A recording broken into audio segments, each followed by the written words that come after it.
Hello and welcome to another video on the pond. Today I thought I'd do a video on the shower filter I've got on the pond and basically what happened over the winter. As you've seen in probably some of my previous videos, I never actually had a proper metal lid for my shower. It was a plastic one I built from foam board. Relatively lightweight, and it's worked okay for 3 years, but obviously in the windy weather it's not the best thing. It can blow off, and in the bad weather and the storms we had this winter, it did blow off and break, unfortunately. So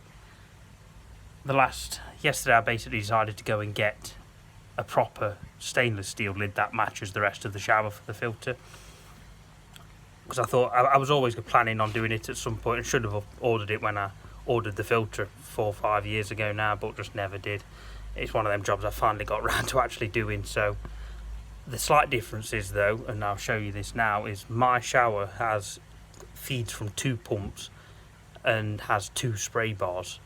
Now if I quickly just show you the lid I've bought, you can see that it's already got pre-drilled holes on it, but only for a single spray bar. So this is the new lid I've bought, just for a standard size shower. As you can tell, it's got the single cutout for a single spray bar in the middle. If you scroll over to my pond, you can just see that I have 2 spray bars on mine, one from each pump.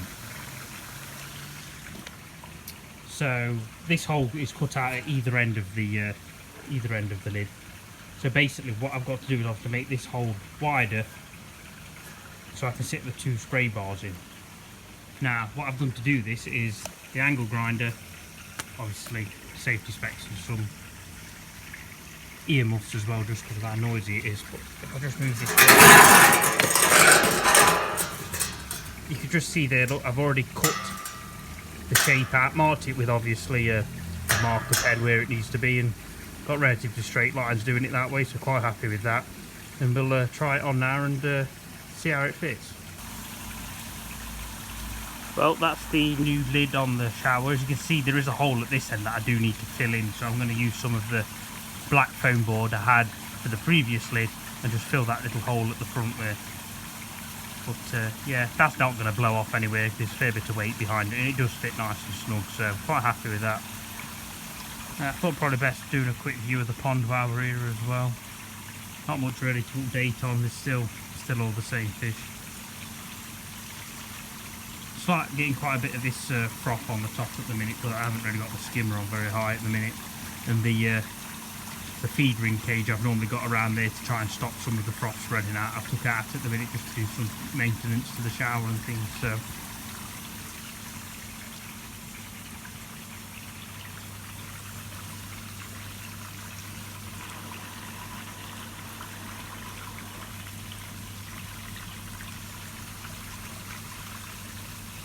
yeah, everything's pretty much the same as it was. All the sturgeon are doing well still. Grass carp getting nice and big. Yeah.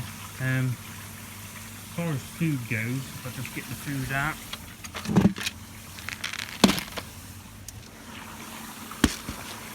Basically I'm throwing 2 handfuls of this in every time I come out to the pond, so that's probably once in the morning before work.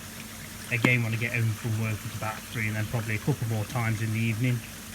So they're probably getting a good 6 to 10 handfuls of that a day. And as far as the sturgeon pellets goes, these are the 6mm. Basically, because obviously there's more sturgeon in there now. If you've seen the previous video, I got the last 2 fish I added was 2 more sturgeon, the albino sterlet and the stellatas. So you can tell I've got the food out, they're all coming to the front showing interest. But basically of this I normally get a handful roughly that kind of size and throw 3 in for the sturgeon. So again that's in the morning, around 3 o'clock, again in the evening, in the afternoon sorry, and then again in the evening. So they're getting roughly 9 to 10 handfuls of this a day. So there's about 20 handfuls of food going in at the minute. Especially with it being as warm as it's been, they're eating a lot of food compared to normal with the hotter temperatures. So which kind of I'm hoping makes up for the poor spring we had with the poor weather, that they wasn't eating anything for a very long time. In the spring it took quite a while for them to start eating actually the floating food again this winter, just because the temperature of the pond didn't really creep up at all compared to previous years.